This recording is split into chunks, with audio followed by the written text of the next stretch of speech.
सिद्धिविनायक पाहि गजानन। सिद्धिविनायक पाहि गजानन। सिद्धिविनायक पाहि गजानन।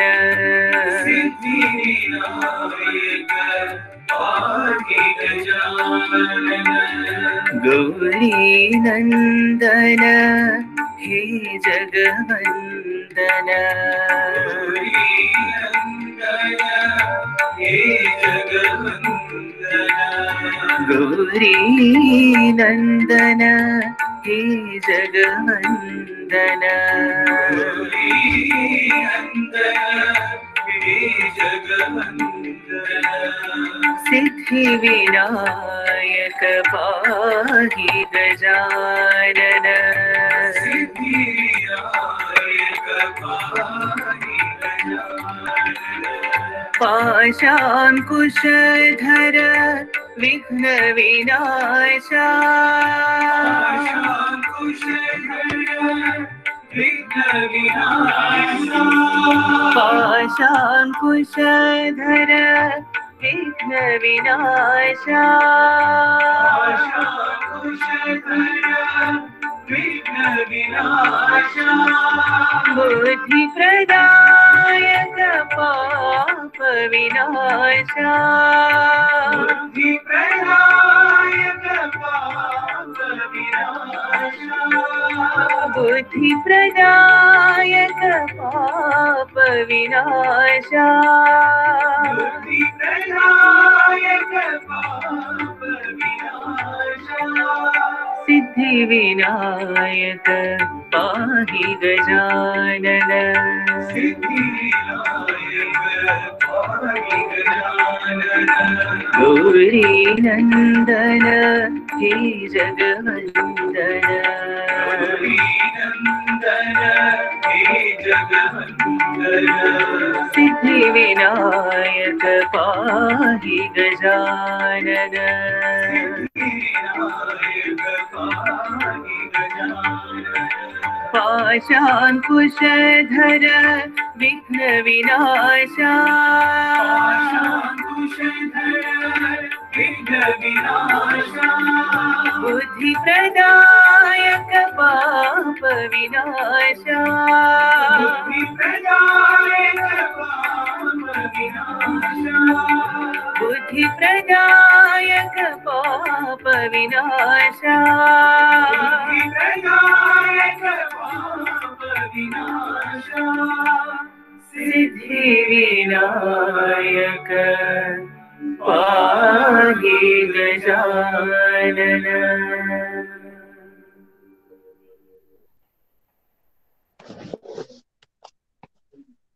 ओम साई राम।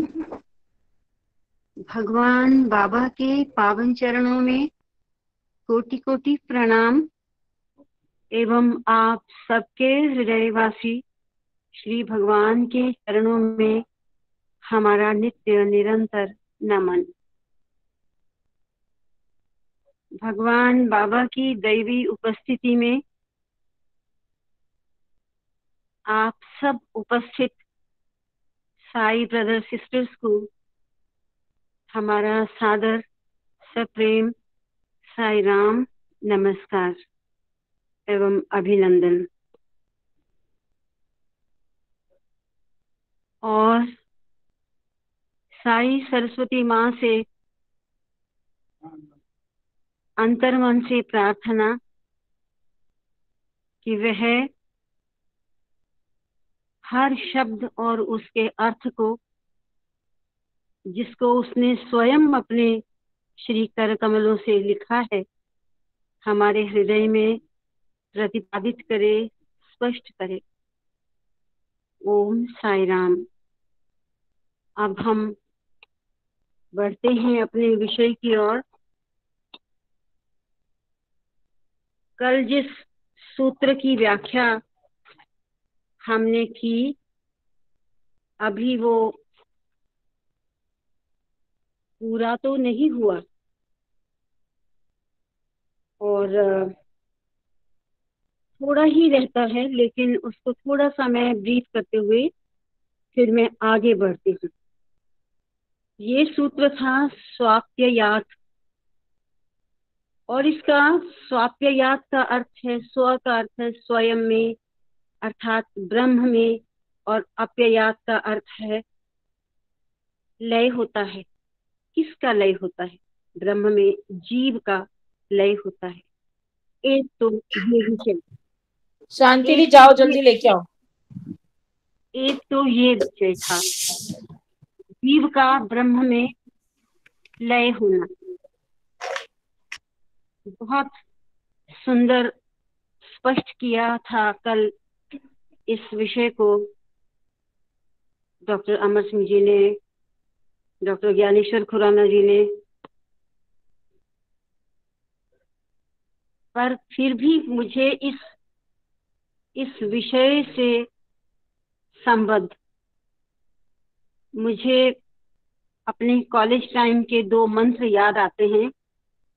ये मंत्र मुंडकोपनिषद में है, और इन दोनों मंत्रों से बिल्कुल स्पष्ट कैसे होता है कि जीव और ब्रह्म का लय कैसे होता है। पहले मैं जीव और ब्रह्म के लय की बात पढ़ती हूँ। यथा नद्यः चंद्रमाना नाम रूपे विहाय समुद्रे अस्तम गच्छन्ति।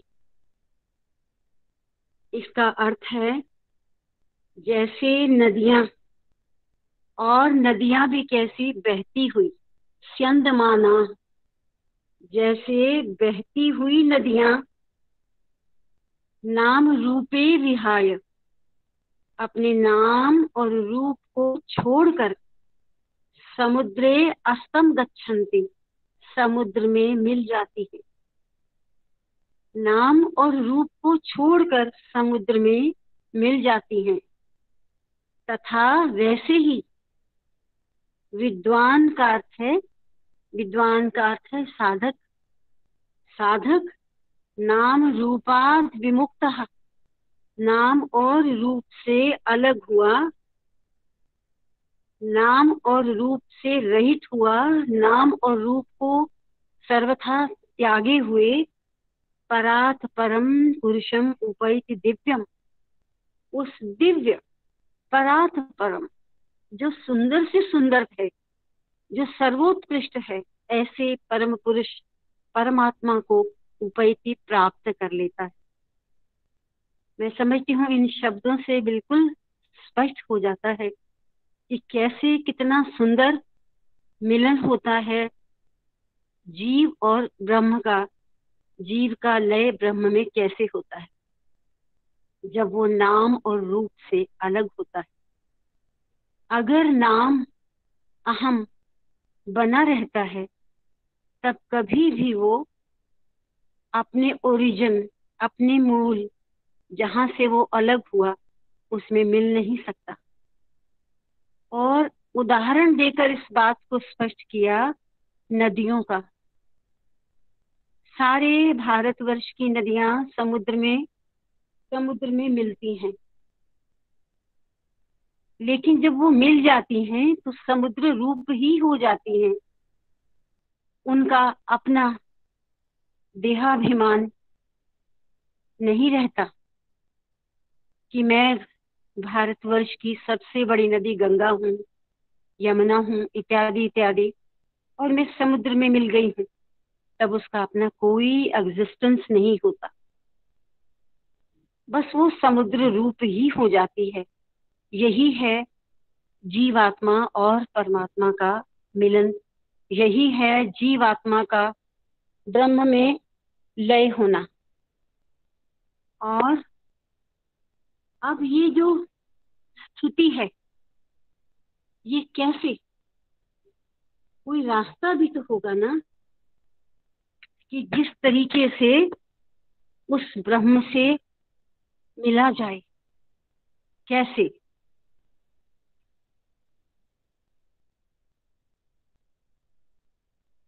कितना सुंदर उदाहरण देकर ये स्पष्ट किया।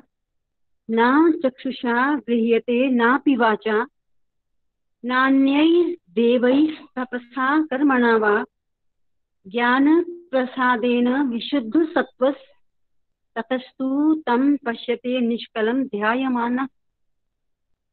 जो उस ब्रह्म को के स्वरूप को जानेगा तभी तो उस ब्रह्म में जीवात्मा का लय होगा। कैसे उस ब्रह्म के स्वरूप को पहचाना जा सकता है, कि उसको प्राप्त कैसे किया जा सकता है। ना चक्षुषा, ना आंखों से गृह्यते प्राप्त किया जा सकता है। कोई अगर उसके स्वरूप को गा गा कर मैं उसको पालूं, ये भी नहीं। ना अन्य देवई, और ना अन्य इंद्रियों से अगर कोई हाथ पैर इत्यादि जिह्वा कुछ ऐसे बोले कि हम उसको पाले, तो भी नहीं। और तपसा कर्मणा वा, और किसी प्रकार की तपस्या या कर्मों से भी, कार्यों से भी नहीं। तो फिर कैसे उसको प्राप्त किया जा सकता है।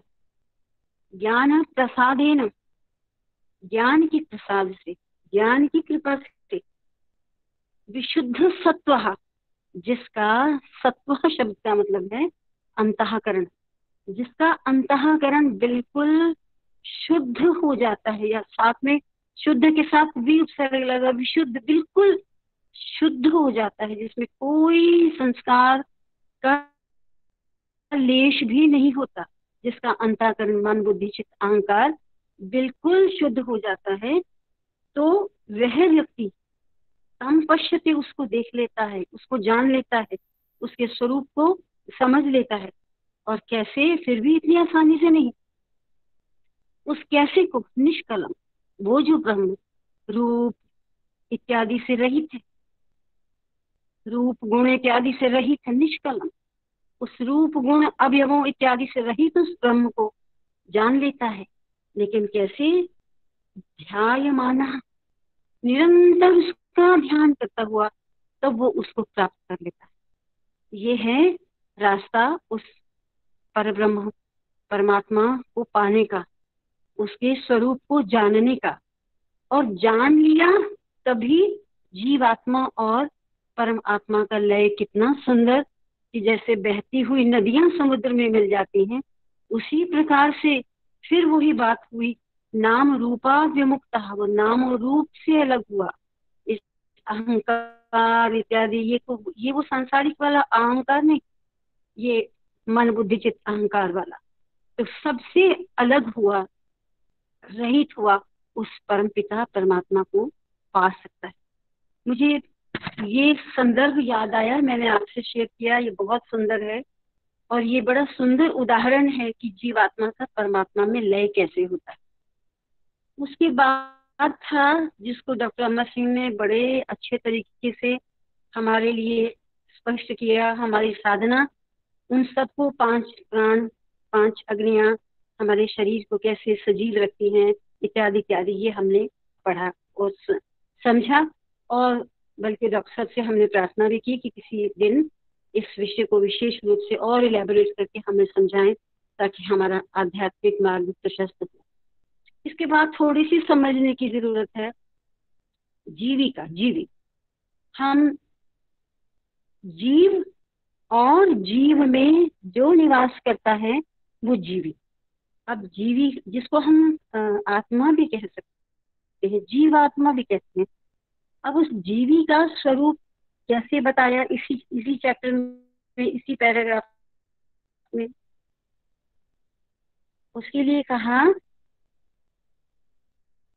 अन्य शब्दों में ये मनुष्य को परम तत्व में विलीन होने के आनंद का अनुभव करने में समर्थ बनाता है, क्योंकि जो निद्रा में विश्राम करने वाला, निद्रा में सुख पाने वाला, निद्रा में प्रफुल्लित होने वाला तथा निद्रा काल में आनंद प्राप्त करने वाला जीवी है। ये आत्मा है। जीवी देह रूपी देवालय में प्रतिष्ठित देवता है। जीवी उस सब की अनुभूति करता है जो मन के द्वारा बाह्य संसार में सुना हुआ देखा जाता है, सबकी अनुभूति करता है। और साथ ही ये उस सब के प्रभाव की भी अनुभूति करता है जो ये देख नहीं सकता, सुन नहीं सकता, वह या मन के द्वारा जिसका अनुभव नहीं हो सकता। ये जीवी के स्वरूप को बताया। मुझे तो केवल इतना ही समझ में आया निद्रा से अभिप्राय यहाँ सुषुप्ति वाली निद्रा है, उसमें बाह्य ऑब्जेक्ट्स के साथ सेंस ऑर्गन्स का कोई संबंध नहीं होता। तो जब बिल्कुल सभी कुछ शांत है तो जीवी उस समय उस गहन निद्रा में विश्राम करता है, आनंद पाता है, क्योंकि उसके पास उस टाइम इनटेक करने को जो वो बुद्धि और आत्मा के प्रभाव से करता है वो कुछ भी नहीं है। और इसके अतिरिक्त भी स्पष्ट कर दिया कि वह तो उस सबको भी सुन सकता है, देख सकता है, जो मन के प्रभाव की अनुभूति नहीं भी होती। अब ये तो रहा जीवी का प्रभाव। अब इसके अतिरिक्त भी जीवी का देखिए कि ये जीवी पूर्व जन्मों के अनुभवों की स्वप्न में रचना करके उनका अनुभव भी कर सकता है, देख सकता है। ये मनुष्य के मन पर पड़े कर्मों के प्रभाव पर निर्भर करता है। अथवा कभी कभी ऐसा भी हो सकता है कि व्यक्ति एक ही क्षण में शरीर व इंद्रियों के प्रति आसक्ति का त्याग कर अपने मूल तत्व परमात्मा में लीन हो जाए। जब जीवी के ऐसे स्वरूप को स्पष्ट किया है, जीवी देह रूपी देवालय में प्रतिष्ठित देवता है। जीवी उस सबकी अनुभूति करता है जो मन के द्वारा बाह्य संसार में देखा या सुना जाता है। और साथ ही ये उस सबके प्रभाव की भी अनुभूति करता है जो ये देख नहीं सकता, जो सुन नहीं सकता, या मन के द्वारा जिसका अनुभव नहीं, उसको भी वो कर लेता है। और अब आगे चले तो क्या क्या कहा कि ये तो जो पूर्व जन्मों के कोई संस्कार में, पूर्व जन्मों के अनुभवों की भी स्वप्न में ये क्रिएशन करके उनका अनुभव भी कर सकता है, क्योंकि ये जो जीवात्मा है यही तो है ना जो पूर्व जन्मों के संस्कारों को लिए हुए हमारे साथ चल रही है। इसलिए ये जिसका मन के द्वारा जिन विषयों का ये अनुभव नहीं करता, ये तो ऐसे विषयों को भी अनुभव कर सकता है जो पूर्व जन्मों से संबंध रखते हैं। ये मनुष्य के मन पर पड़े कर्मों के प्रभाव पर निर्भर करता है कि हमारे मन पर कैसे कैसे जन्मों के संस्कार भी पड़े हुए। अथवा कभी कभी ऐसा भी हो सकता है कि व्यक्ति एक ही क्षण में, और ऐसा भी होता है जिसका शायद तो कोई ऐसा सारा भोग संस्कारों के अनुरूप खत्म हो गया हो, तो वो एकदम से शरीर व इंद्रियों के प्रति आसक्ति का त्याग करके अपने मूल तत्व परमात्मा में लीन हो जाए। ऐसे बहुत से व्यक्तियों को भी देखा है, सुना है। अचानक से अच्छे घर बार होते हुए भी वो अपने घर से चल देते हैं। जैसे महात्मा बुद्ध का, गौतम बुद्ध का, आज के समय भी ऐसे बहुत से उदाहरण मिलते इत्यादि इत्यादि। जीवी को प्राप्त आनंद ही परमात्मा का प्रमाण है। ये हमने सब पढ़ लिया था, इसमें जीवी का स्वरूप स्पष्ट हुआ। फिर भी अगर हमें कहीं भी कोई डाउट होता है तो हम सब मिलकर इस पर विचार करेंगे। और उसके बाद थोड़ा सा और विषय था, किंतु ये अनुभव स्थायी जो ये ऊपर से रिलेटेड है। मन के फिर कहा कि मन के निर्मल होने की कितना बड़ा स्थान है। मन के निर्मलीकरण तथा बुद्धि के शुद्धिकरण के द्वारा अनुभूति करने वाला मनुष्य परमात्मा में लीन होने का स्थायी आनंद प्राप्त कर सकता है। वही केवल सर्वज्ञ हो सकता है जो सदा अक्षर परब्रह्म परमात्मा में लीन हो अक्षय लोक में विचरण करता है। जब वह जान जाता है कि सब कुछ वही है तथा उसके बिना कुछ नहीं है या उसके बाहर कुछ भी नहीं है, तो वह सब कुछ या ब्रह्म हो जाता है। इसके बारे में भी अभी हमने इस मंत्र में पढ़ा कि मन की पवित्रता और बुद्धि की शुद्धिकरण के बिना हमारी यात्रा आगे नहीं बढ़ सकती, हम ब्रह्म के स्वरूप को नहीं जान सकते। और अंतिम पहरे में गहन निद्रा में जीवी तमोगुण की अवस्था में रहता है और ज्ञानी मनुष्य को स्वप्न में भी उतना ही आनंद मिलता है जितना जागृत अवस्था में चैतन्य से। जागृत अवस्था में भी मनुष्य देह इंद्रिय तर्क की सीमा से मुक्त हो जाता है और अपने आत्मा तत्व के आनंद से परिपूर्ण हो जाता है। जीवात्मा विराट चैतन्य की अनुभूति करती है और वह केवल उसी परम आत्मा में विलीन हो सकती है। अतः ये सूत्र इस बात को स्पष्ट करता है कि सत या होना पर ब्रह्म का परम चैतन्य का ही वाचक है। जो सत शब्द और होना ये दोनों एक ही है। सत का अर्थ है होना, ये पर ब्रह्म का परम चैतन्य का ही वाचक है, ना कि उससे मिश्रित या उस पर निर्भर किसी अन्य तत्व का, उससे मिश्रित, उससे निकले हुए, उससे रिलेटेड किसी अन्य तत्व का। सत शब्द के अर्थ को इतना स्पष्टीकरण और कहीं नहीं। सत शब्द का मतलब होना, पर ब्रह्म का परम चैतन्य का ही ये वाचक है। सत और होना दोनों एक ही बात। इसके बाद ये पिछला चैप्टर मुझे उम्मीद है स्पष्ट होगा, अन्यथा फिर कहीं अगर कोई जिज्ञासा होती है तो हम आपस में मिल बांट कर उसको फिर हम विवेचन करेंगे। श्रुतत्वाच्च, इसके बाद अगला सूत्र है श्रुतत्वाच्च। श्रुतियों से अभिप्राय कि श्रुतियों में ये सब मिलता है क्या? वेदों के द्वारा सर्वज्ञ ब्रह्म को सृष्टि का कारण बताया गया है, ये हमने पढ़ लिया पीछे। इसलिए इस अलौकिक विषय की व्याख्या की गई है, वह इसे समझाया गया है। ब्रह्म शब्द से यही अर्थ प्रकट होता है कि इससे संकल्प आदि की शक्ति है, कि इसमें संकल्प, ये हमने सब इस विषय को पढ़ा है और समझा है कि इसमें संकल्प आदि की शक्ति है। वेद ब्रह्म को निर्विशेष व निर्गुण बतलाते हैं, ब्रह्म को निर्विशेष या निर्गुण बतलाते हैं। वेद ब्रह्म का स्वरूप पूर्ण कल्याणकारी व हितकारी भी बतलाते हैं। वेदों में ऐसे कहा। श्रुतत्वाच्च ये सूत्र है। जगत की दृष्टि से ब्रह्म गुणातीत है, वो गुण के सत्व रजतम इन गुणों के दायरे में नहीं आता। उपनिषद ब्रह्म व ईश्वर से में कोई अंतर नहीं बतलाते हैं, ब्रह्म और ईश्वर एक है। वेदांत के इन सभी ग्रंथों में ये समझना चाहिए कि जगत परम चैतन्य का प्रकट रूप है।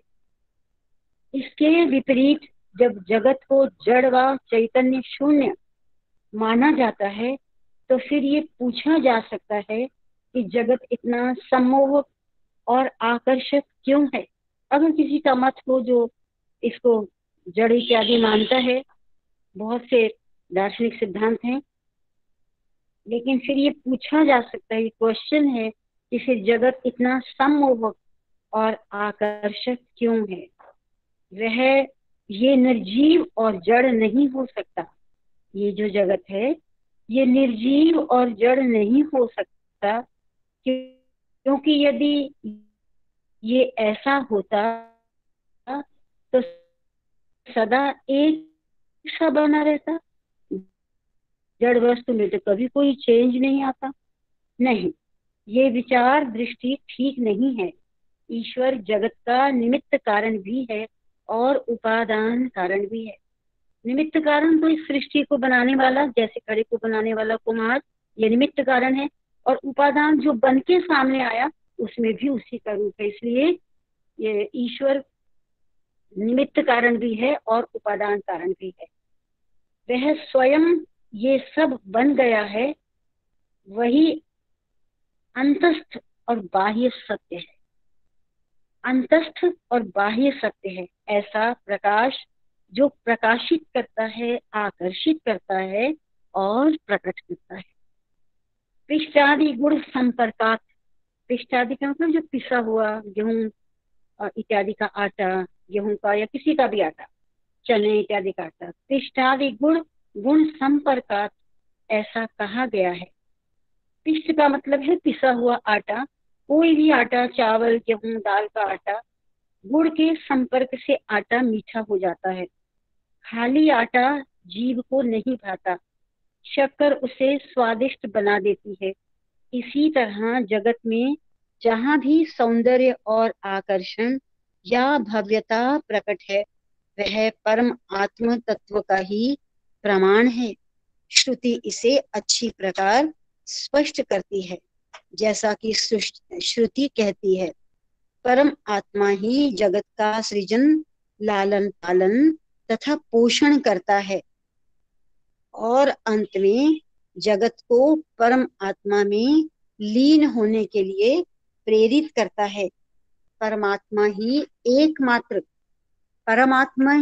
एकमात्र सृष्टा, रचना करने वाला, सृष्टा, एकमात्र भोक्ता, उसका उपभोग करने वाला, एकमात्र रक्षक और स्वामी है।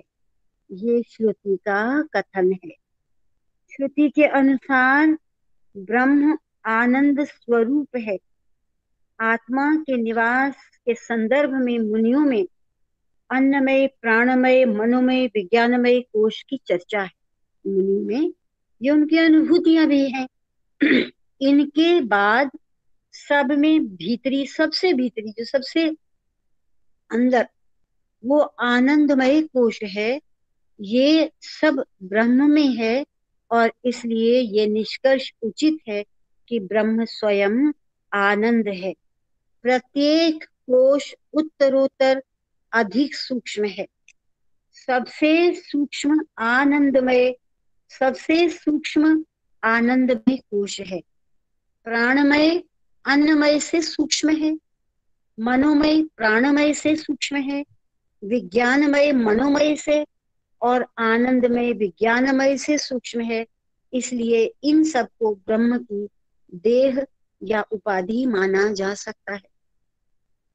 स्थूल शरीर अन्नमय कोश है, क्योंकि इसका पोषण रक्षण अन्न से होता है। उसके बाद मनोमय इत्यादि ये सारे कोश हैं। ये सभी साधना के विषय हैं, जिनकी साधना उत्तरोत्तर बढ़ती जा रही है। वो सभी इन कोशों को की अनुभूति करते हुए इनको समझ सकते हैं। अन्नमय कोश स्थूल आवरण है, जो कम स्थूल आवरण प्राणमय कोश की रक्षा करता है। प्राणमय कोश अपने से कम स्थूल मनोमय कोश के द्वारा निर्देशित होता है।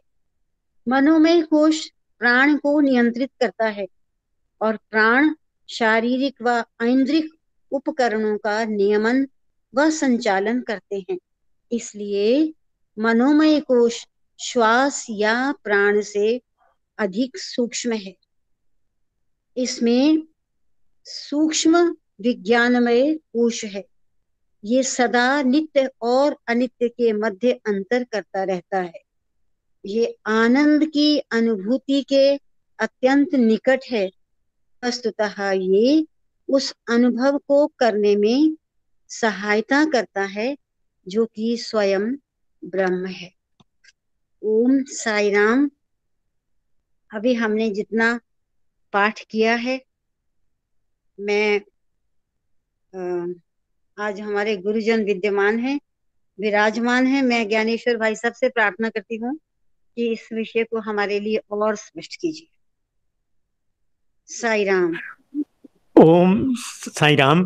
क्षमा दीदी, एक तो मुझे वो कल का बोल सुधार करना है कि वो जो एक्चुअली टर्म थी वो थी अनात्म, तो वो मैंने उसको मेरे से चूक हुआ, तो मैंने वो अब्रह्म का वो गलत था, क्योंकि ऐसी कोई टर्म नहीं है, वो अनात्म है। तो दूसरा, हाँ जी, नहीं क्षमा। दूसरा, कल से बड़ी इच्छा थी भारद्वाज जी को सुनने की, तो प्लीज मैं चाहूंगा कि आप मेरी प्रार्थना स्वीकार करके थोड़ा उनका उनका अभिव्यक्ति कल भी नहीं हो पाया था, प्लीज, मैं क्योंकि कुछ ऐसा मेरे को कहने को है भी नहीं, प्लीज अगर हो तो उन्हें प्रार्थना कीजिए, इस विषय को विवेचन करें। बहुत बहुत धन्यवाद। अब मुझे ये नहीं पता कि वो आज आए हैं कि नहीं आए। नहीं है दीदी, मैं कुछ ना ज्यादा कुछ भी कहिए कि बहुत ज्यादा, हालांकि विषय बहुत अच्छे से और सारा, मतलब प्रैक्टिकली तो अब तक जो सारा किया है, आज सारा का सारा उसमें पूरी उसका सब्सटेंस ही उसी में आ रहा है आज तो। और बहुत सारे जो हमारे प्रश्न हैं कि क्या ये जगत रियल है, क्या ये जगत अनरियल है, और क्या ये जड़ है, तो वो सारी चीजें, और अगर वो अनरियल है तो उसमें अनंत की अनुभूति कैसी है, तो वो जो एंड पे आके बात कही गई कि उसमें उसको भी, उसमें भी कहीं ना कहीं ईश्वर ईश्वर जब उसमें प्रतिलक्षित हो जाता है, प्रतिबिंबित हो जाता है, तो कहीं ना कहीं उसमें भी वो जो है वो आनंद, वो सारी चीजें वो उसमें आने लगती हैं, पर वो होता अवास्तविक है, क्योंकि वो एक्चुअली उस जो जो कहीं ना कहीं दिक्कत है कि हम उस विषय से उस आनंद को जोड़ लेते हैं, पर एक्चुअल जो आनंद होता है वो उस विषय का नहीं होता, वो कहीं ना कहीं जो ईश्वरीय शक्ति उस विषय को प्रकाशित कर रही है, वो आनंद कहीं ना कहीं अनुभूति उसकी होती है, उसकी होती है। हाँ जी। तो बस वही है, दैट मीन्स बस यही पे ही यही डिस्टिंक्ट करने की बात है, यही डिस्टिंक्ट करने की बात है कि अगर भूख थी तो भोजन में बड़ा आनंद था, जब भूख नहीं है तो उससे अच्छा भोजन भी है तो भी उसमें आनंद नहीं है। अगर भोजन में आनंद होता तो वो तो बाद में भी होना चाहिए था, तो विषय में आनंद भी कहीं ना कहीं जो आ रहा है वो किसी और सोर्स के वजह से आ रहा है, और वो और सोर्स विषय में नहीं है, विषयातीत है। ओम साई राम। साई राम। आपने बड़े गूढ़ विषय को थोड़ा ऐसे लेकर क्लियर किया कि हम समझते हैं कि उस विषय का आनंद होगा, लेकिन ये जो आनंद है उस विषय के पीछे जो सत्ता है ये उसका आनंद है। हाँ जी, डॉक्टर अमर सिंह जी, आप प्लीज इस विषय को, आज के विषय को और स्पष्ट कीजिए। हाँ जी, डॉक्टर अमर सिंह जी। साई राम। साई राम, डॉक्टर अमर सिंह जी।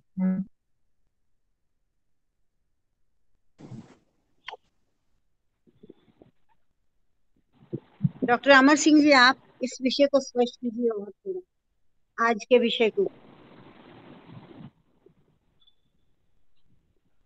हाँ जी, साई राम डॉक्टर साहब।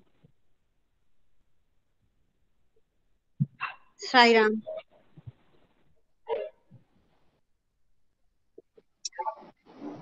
के अंदर, क्योंकि ये विषय कई दिनों से इस पर ही चर्चा चल रही है जी। और ब्रह्म ही के द्वारा ही सारी सृष्टि की रचना हुई है, सारी सृष्टि के हर पार्ट्स में ब्रह्म की उपस्थिति है, उसके द्वारा ही ये सारा आनंद हम जो अनुभव करते हैं, ये सुंदरता जो हमें दिखाई देती है, जो आकर्षण हर वस्तु का है, वो उसके द्वारा ही उसकी उपस्थिति का ही एहसास कराता है। अगर ये नहीं होते तो वो जड़ पदार्थ में तो ना तो कोई परिवर्तन होता है, ना कोई बढ़ोतरी होती है, ना कुछ आनंद होता है। तो वही बात है कि जितना कुछ हम देख पाते हैं संसार में, इस जगत में, वो सारा सारा ब्रह्म की ही उपस्थिति है, उसका ही प्रकटीकरण रूप है ये सारा का सारा, और उसको ही हमें जानना है। असली लक्ष्य यही बताया गया है, क्योंकि जी संसार भी नाम दिया है, संसार का अर्थ भी है सरक सरक के जो आहिस्ता आहिस्ता हमें इसका ज्ञान कराए। तो वो संसार का हम ज्ञान तभी कर सकते हैं जब हम उस ब्रह्म की ज्ञान की तरफ चलते हैं, और ये हमारा सारा विषय उस ब्रह्म ज्ञान को प्राप्ति के लिए ही है। आपने जैसे भूमिका में आज सारा ही बताया है कि किस प्रकार से हम उसमें लय हो सकते हैं, उस आनंद को प्राप्त कर सकते हैं, उसमें तो यही विस्तार से, ज्यादा क्या बताऊं, यही कुछ बताया है यहाँ पर मैं जो समझ पाया हूँ। और बाकी जो जी। इन कोषों के बारे में बताया है, हाँ जी, कोशों के बारे में।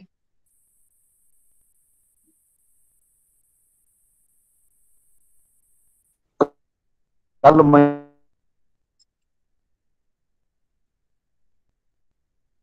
जी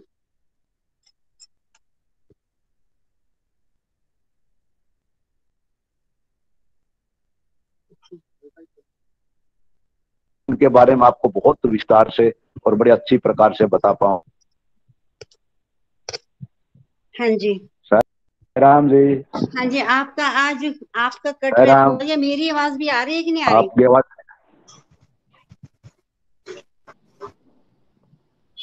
हाँ जी हाँ, साईं राम, मेरी आवाज आ रही है कि नहीं आ आपकी रही? कट कट के आ रही है। कट रही है? हाँ अब आई है। हाँ, कट के आ रही है, आती जाती, कभी कट जाती कभी आ अच्छा, जाती। अभी आ रही है क्या? मैं बाहर हूँ। हाँ अब आ रही है। अच्छा ठीक है। तो डॉक्टर साहब, तो जो हाँ, कोशों, को, अच्छा डॉक्टर साहब, हाँ, कोशों के कोष बारे का में। देखो वैसे तो, हाँ हाँ, जी, कोशों के बारे कोषों में के थोड़ा बारे सा में, आप, कोशों के बारे में थोड़ा कोषों प्रकाश को बारे डालिए। में, हाँ ऐसा है जी, कोषों के बारे में भगवान बाबा ने बड़ा कई बार बताया है, और बड़ा हम्म। विस्तृत रूप से ही बताया है कि जी कोष जो है हमारे, कोष से शरीर ये निर्मित है सारा का सारा। जी। और एक बार स्वामी बता रहे, एक बच्चे से पूछ रहे थे कि अच्छा आप अपनी इंट्रोडक्शन दीजिए। तो हम्म। बच्चा कहने लगा जी मेरा नाम नरेश है, मेरे पिताजी का नाम चतुर्भुज है, मेरी माता का नाम लक्ष्मी देवी है, मैं वहां से अच्छा। बिलोंग करता हूँ। ये सारा बताया स्वामी कहने लगे, ये तो आप बता रहे हैं सारा का सारा, ये तो जी। अन्नमय कोष के बारे में बता रहे। हम्म। मैंने तुम्हें जो शिक्षा दी है वो सिर्फ अन्नमय की नहीं दी है, इससे भी गहन हम्म। शिक्षा प्रदान की है। क्योंकि हम्म। जो ये शरीर, शरीर से संबंधित जितने रिश्ते नाते हैं, इनका जो हम्म। सारा निर्माण हुआ है, ये हमारे प्राण अन्नमय कोष के द्वारा ही हुआ है। जी। अन्न के द्वारा ही इस शरीर के प्रत्येक अंग का उत्पन्न हुआ है। हम्म। तो ये अन्नमय कोष तो ये है, जिस तरह संतरे का अगर बाहर का छिलका हम लें एक उदाहरण के रूप में, तो जो जी बाहर का छिलका है वो आप उसको अन्नमय कोष मानिए, जो हमें बाहर जी दिखाई देता है। जी तो वो अन्नमय कोष आहिस्ता आहिस्ता वृद्धि होकर के ये पूर्ण शरीर की उत्पत्ति होती है। जिस तरह माँ के जी गर्भ में जब बच्चा आता है, उस समय तो दो सेल का मिलन है ये, जी और आहिस्ता आहिस्ता ये बढ़ता है, और बढ़ के जब 2-3 महीने तक मांस का लोथड़े के रूप में होता है, उसके जी। बाद इसमें प्राण एंटर होते हैं। और उसके हाँ बाद जी। प्राण जब एंटर होता है, इसमें प्रथम स्पंदन आता है, वो चेतना आती है, और उसके बाद इसके अंगों का निर्माण होना आरंभ होता है। और ये जी ऊर्जा कहाँ से प्राप्त होती है? ये माँ के खून से, उसको जो माँ अन्न, जो खाती है।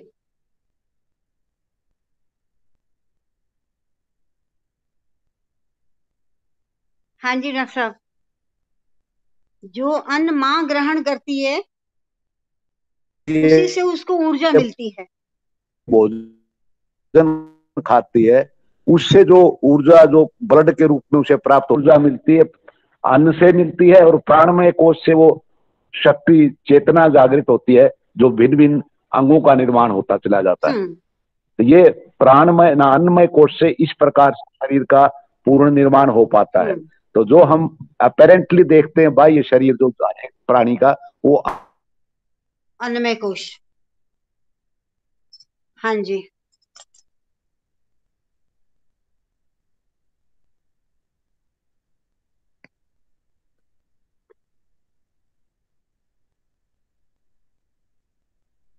डॉक्टर साहब आपका नेट नहीं है अब शायद।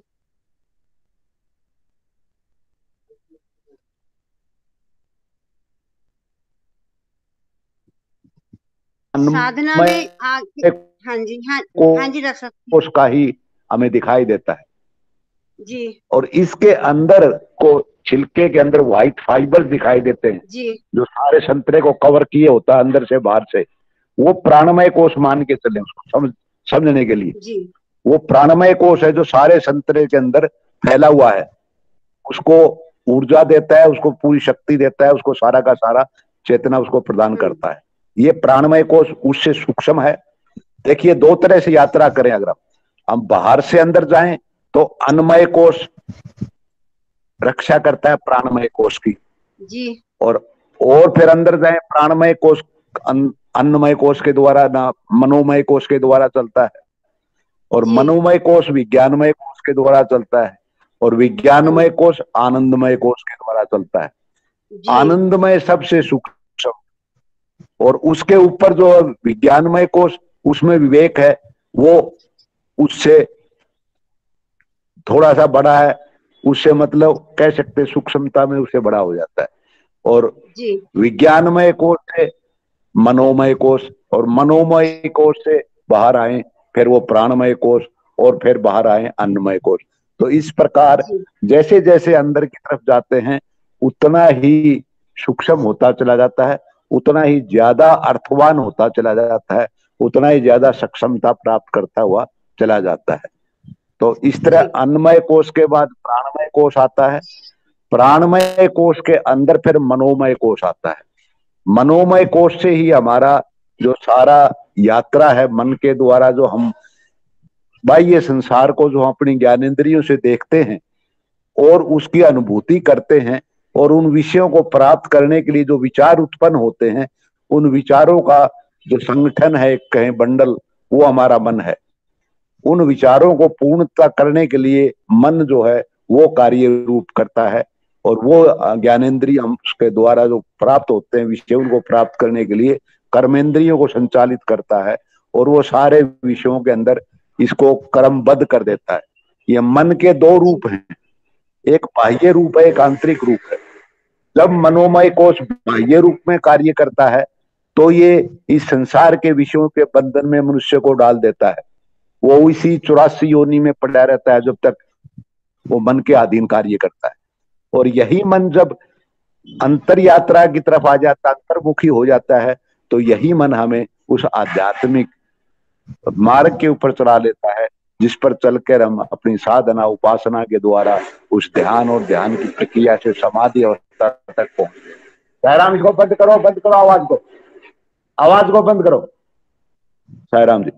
तो ये मनोमय कोष का दोहरा रूप है दोनों तरफ।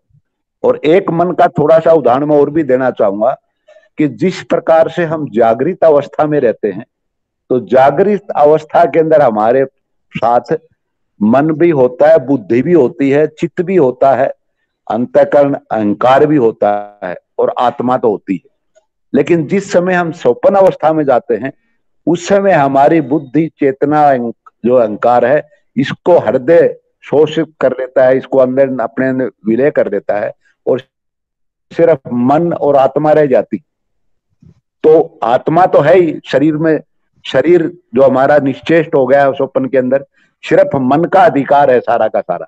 और वो मन ही हमें स्वप्न के अंदर ये सारी की सारी दृष्टिगत जो दिखाई देता है ये मन की रचना होती है। अब मन के जिस तरह 3 पार्ट हैं, एक तो कॉन्शियस माइंड है जो जागृति अवस्था में सोचते हैं, हर चीज के बारे में निर्णय करते हैं, और एक जो सबकॉन्शियस माइंड अर्ध चेतन मन है वो हमारा जन्म जन्मांतर की यादगारों को और हमारे किए हुए कर्मों को, इस जन्म के भी पिछलों को भी, वो सारा का सारा रिकॉर्ड रखता है जिस तरह कंप्यूटर में डाटा रिकॉर्ड होता है। तो वो स्वप्न के अंदर वो मन पता नहीं पिछले जन्म की किन यादों को लेकर के हमें भटकाता रहता है, जिनका उन नजारों को, उन स्थानों को हमने देखा भी नहीं होता, वो हम स्वप्न में देख लेते हैं। तो वो जो सबकॉन्शियस माइंड में चीजें हैं वो सारा मन के द्वारा ही संभव हो पाता है कि मन हमें ये सारे नजारे बनाकर दिखाता है। वो अवस्था वहां मन सारा कार्य करता है। हमारी बुद्धि भी सुसुप्त अवस्था में है, चित्त भी कुछ नहीं कर सकता, सिर्फ आत्मा और मन का खेल है सारा स्वप्न के अंदर। और जब हम गहन निद्रा के अंदर जाते हैं उस समय इस मन को भी हृदय अपने अंदर विलीन कर लेता है। उसमें हम कहाँ रहते हैं, क्योंकि जब उसके अंदर ही चलाएगा तो एक आत्मा कार्य करती है मेन, और बुद्धि हमें, क्योंकि हृदय में पहले ही थी तो हृदय कार्य करता है और उसके साथ आत्मा कार्य करती है। तो वही आत्मा बहुत सुसुप्ति की अवस्था में जब होते हैं तब हमें बहुत आनंद आता है, और चीज सारी भूल जाते हैं। तो वो अवस्था ऐसी होती है जब आत्मा के नजदीक होते हैं, इसलिए हमें इतना आनंद आता है कि हम सब कुछ भूल करके उसमें ही खो जाते हैं। तो यही अवस्था पिछले चैप्टर में बताई थी कि इस अवस्था में भी हम उस आत्मा के इतने नजदीक होते हैं, उस आनंद को प्राप्त करते हैं। लेकिन ये अस्थाई होती है, स्थायी नहीं होती। स्थायी तो वो ज्ञानी जनों की होती है, क्योंकि स्वप्न अवस्था के अंदर भी दो प्रकार के हम अवस्था में होते हैं।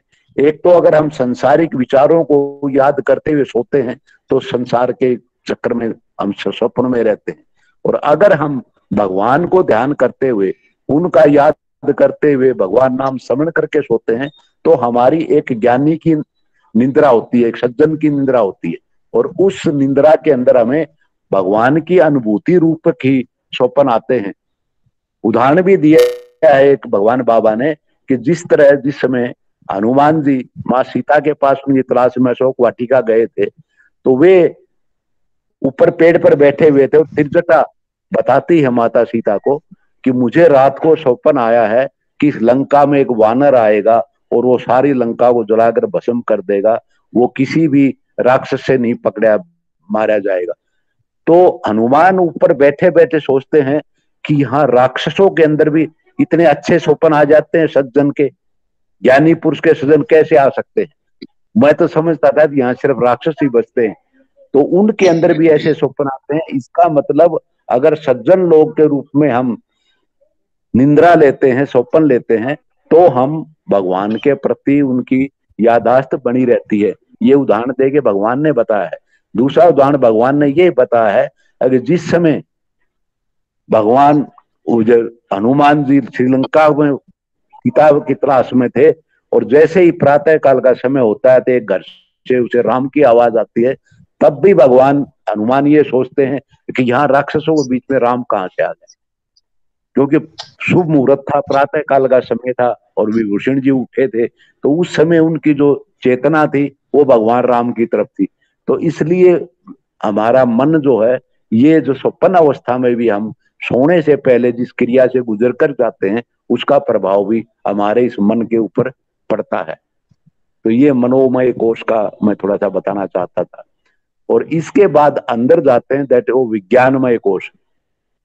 अब मनोमय कोश को हम उस संतरे से एग्जाम्पल लेते हैं तो आप ये ले ले, जो अंदर की फांक है उनका बाहर का जो हिस्सा है वो मनोमय कोश है, और उसके अंदर जो गुद्दा है अलग अलग जो हम देखते हैं वो आपका विज्ञानमय कोश है, विवेक, जिससे हम सब अच्छाई बुराई का सबका निर्णय कर पाते हैं। उस बुद्धि के द्वारा हम ये जान पाते हैं कि क्या हमारे लिए अच्छा है, क्या बुरा है, क्या लाभदायक है, क्या हानिकारक है, क्या मान सम्मान प्राप्त करने लिए, क्या अपमान के लिए, ये भी जानते हैं। और इसके साथ ये भी निर्णय विवेक करता है कि हमने क्या प्राप्त करना है, क्या छोड़ना है। दोनों चीजें हैं इस जीवन के, इस सतमार्ग पर चलने के लिए हमें क्या चीजों की आवश्यकता है वो हमने ग्रहण करनी है, और जो इसके रास्ते में विघ्न डालती हैं उनको हमने छोड़ देना है। हमारी बुरी संगत है, मित्र है, उनको छोड़ देना है। बुरी पुस्तकें पढ़ते हैं, कोई ऐसे नॉवल पढ़ते हैं, उनको छोड़ देना है। बुरी पिक्चर देखते हैं जो हमारे इस रास्ते में गलत प्रभाव डालती है, उनको छोड़ देना है। तो अच्छी संगत के अंदर जाना है, अच्छी चीजों का अध्ययन करना है, अच्छे लोगों के साथ बैठकर अच्छी बातें करनी है, और ये सारा विवेक ही करता है। जब विचार कोई भी उत्पन्न होता है वो हमने उस विचार को आत्मसात करना है या नहीं करना है, इसका निर्णय विवेक करता है। और विवेक को ये शक्ति आत्मा से ही प्राप्त होती है, उसको प्राप्त होती है। वो आपको ये इंटीग्रेशन जो कल मैंने बताया था, CIA कांस्टेंट इंटीग्रेटेड अवेयरनेस, वो चेतना वहीं से मिलती है कि आप इस विचार को अपने जीवन में ग्रहित करें या इसको यहीं पर छोड़ दें। उस विचार को अगर वही छोड़ देते हैं तो उसके बाद वो उपकार दोबारा नहीं आएगा, आज तक पता लग जाएगा कि तेरे को ये ग्रहण करने वाला नहीं है। तो इस तरह हम सतमार्ग की तरफ चलते चलते हैं और वो सारे बुरे विचारों को, बुरे कार्यों को हम छोड़ते चले जाते हैं। ये विवेक का निर्णय विवेक बुद्धि कर पाती है। तो ये हमारा था विवेक का कार्य, जो हमारा तीसरा जो विज्ञानमय कोश के बारे में। और इसके बाद तो फिर आनंदमय कोश है, इसके अंदर तो वो साक्षात परब्रह्म की जो प्राप्ति है वो समझ लो साक्षात हमारा आनंदमय कोश है। अगर उसके अंदर हम पहुंच जाते हैं उसके बाद तो आनंद ही आनंद है, और सदा उसके अंदर ही आदमी रहता है, वो किसी चीज का वो प्रभाव नहीं रहता, वो समावस्था में चला जाता है। तो वो तुरीय अवस्था में पहुंचने के बाद हम उस आनंदमय कोश में पहुंच जाते हैं। ये थोड़ा सा ब्रीफ से बताना, तो क्योंकि जो संतरे का रस है अंदर जाके वो आपका आनंदमय कोश है। तो ये जो है इसके तुलना रूप में बताई गई है कि ये हमारे पंच कोशों का पूरा विस्तार है। बाकी बहुत डॉक्टर साहब, ये सारी जो स्टेजेस हैं, आनंद, अन्नमय कोश, मनोमय, ज्ञानमय, विज्ञानमय, एक्चुअली ये हमारी जैसे जैसे साधना बढ़ती है तो हमारी अनुभूति भी वैसे वैसे बढ़ती है, यही ना?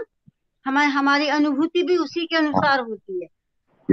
ये वो डिफरेंट स्टेजेस हैं कि जहां पर पहुंचकर हमारी साधना आगे आगे बढ़ती है। हाँ जी, साईं राम जी।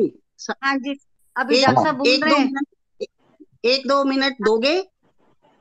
नहीं, आप बिल्कुल बोलिए, डॉक्टर साहब बोल रहे हैं, अभी शायद उनका कट गया है। हाँ बोलिए। अच्छा, आप दिए। हाँ जी, अच्छा आप बोलिए जनक जी।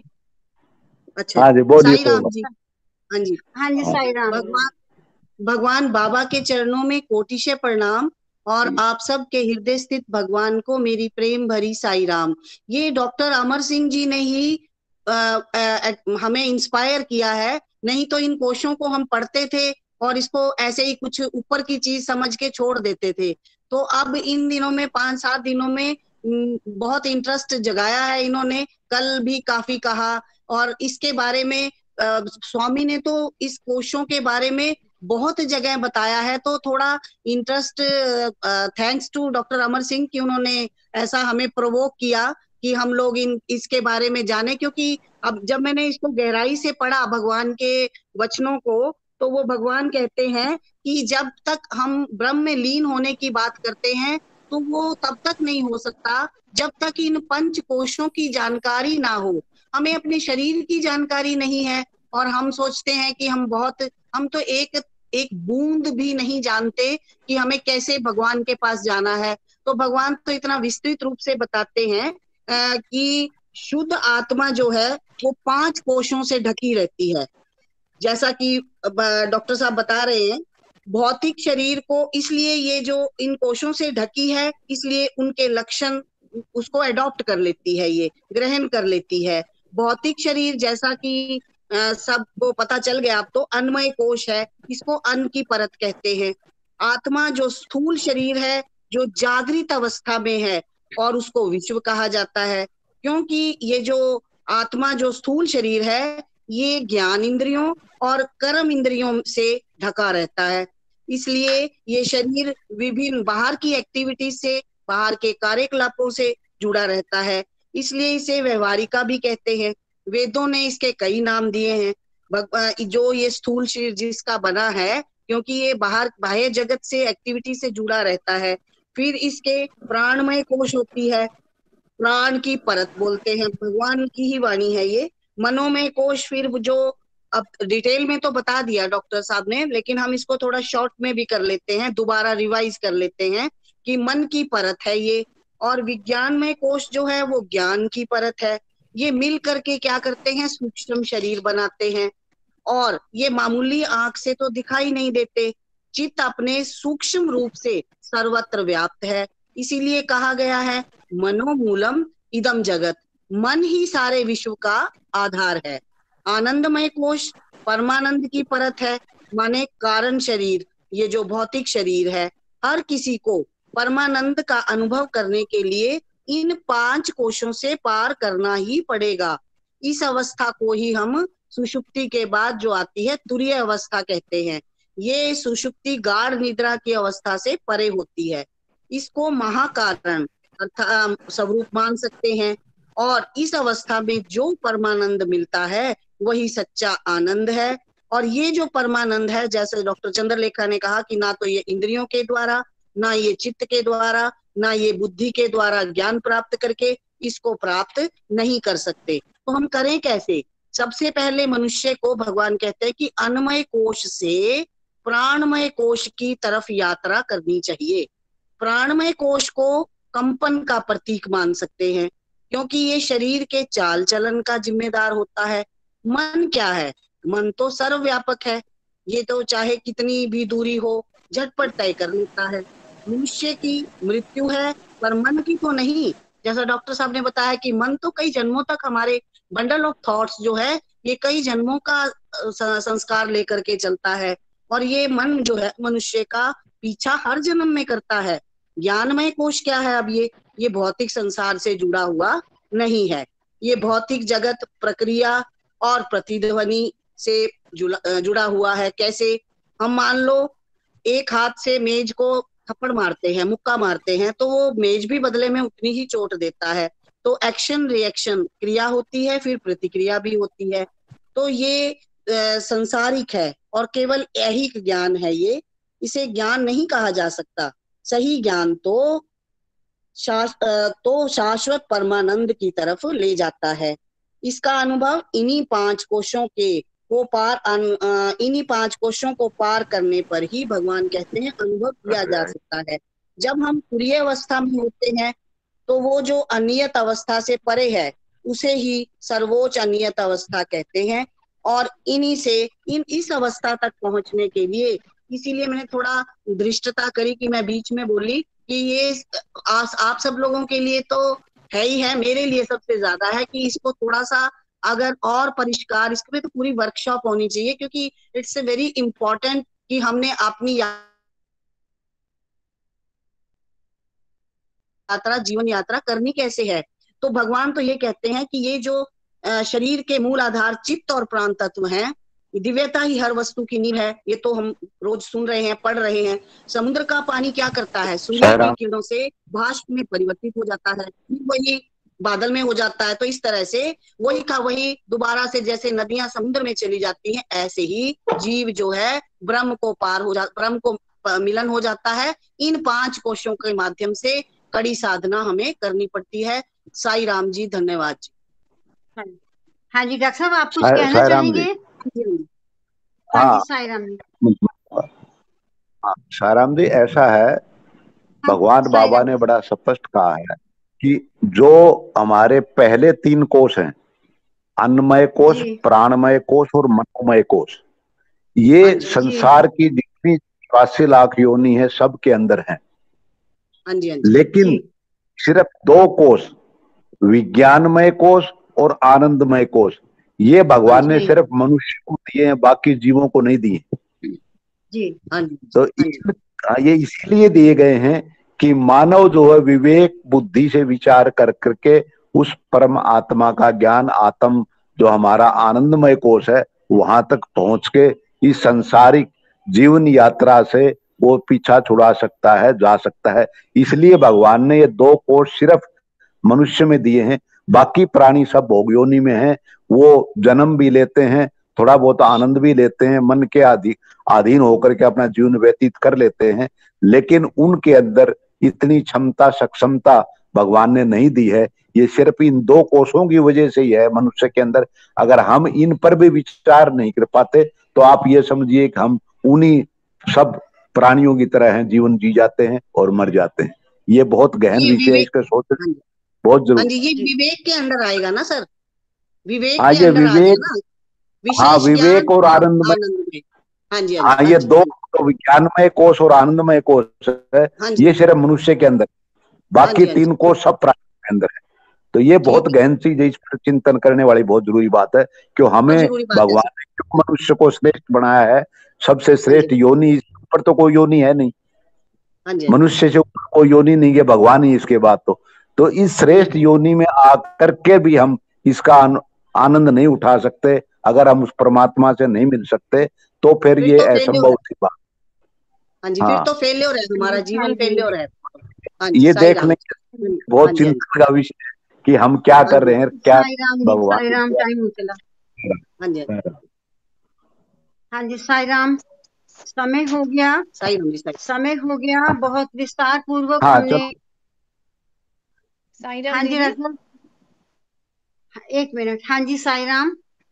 दीदी मेरे साई को राम, जैसे 5 कोश हमने किए, तो इसमें हृदय टर्म है जो, या अंतःकरण या चित्त, ये हाँ। कहाँ इसमें हम किसके साथ पर्यायवाची है? हृदय, अंतःकरण, नहीं ये चित्त। कोशों में तो नहीं आता, ये कोशों में नहीं आएगा। आपने उस दिन भी कहा था कि ये जो मन बुद्धि चित्त अहंकार, ये 4 ही अंतःकरण कहे जाते हैं।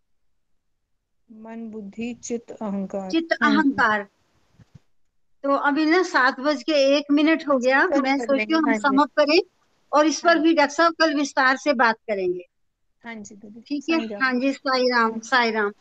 मैं तो संक्षेप में इतना ही कहना चाहूंगी कि हमें अपनी, अगर बहुत पढ़ भी लिया और चिंतन भी कर रहे हैं हम, मनन भी कर रहे हैं हम, लेकिन जब तक इसको हम करेंगे नहीं खुद, तब तक ये हमारी समझ में आने वाला नहीं है।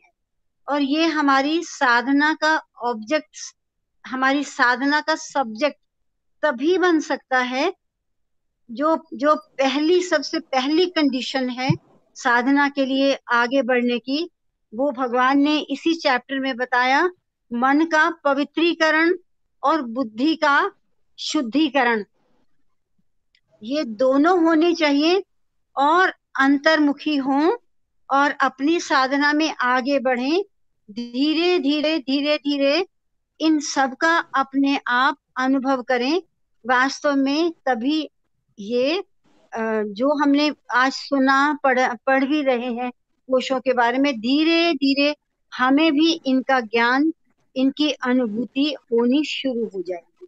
मैं तो संक्षेप में इतना ही कहूंगी। ओम साई राम। अभी समय हो गया, हम शांति पाठ की तरफ आगे बढ़ते हैं।